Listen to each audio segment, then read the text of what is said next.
an Arab army has attacked from this side and is trying to get to Jerusalem. And so the Romans know that the Arabs, you're outnumbered, you're out-technology, you're out-moneyed, and you're facing two empires. Do you attack both at the same time? That makes no sense, but it's exactly what the Arabs did. They attacked the two oldest, most powerful empires at the same time, even though they were outnumbered by one, let alone both. And so the Romans are like, yeah, we'll work with you. So at Firaz, the combined Roman and Persian army, the Persian and Roman army was 150,000 men against 15,000 Muslim Arabs. Khalid is on the east bank of the Euphrates. The Persians and the Romans are on the west bank. There's a ford and a bridge, which is convenient if you're moving an army. It's nice. And so Khalid needs the Persians and the Romans to cross the river to fight.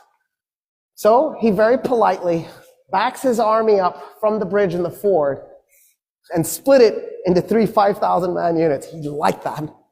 And he put one upriver, one downriver, and then pulled the other one away from the river. And he just waited. So the Persians and the Romans start to cross the bridge and they're also crossing the ford at the same time. And he waits and he waits and he waits.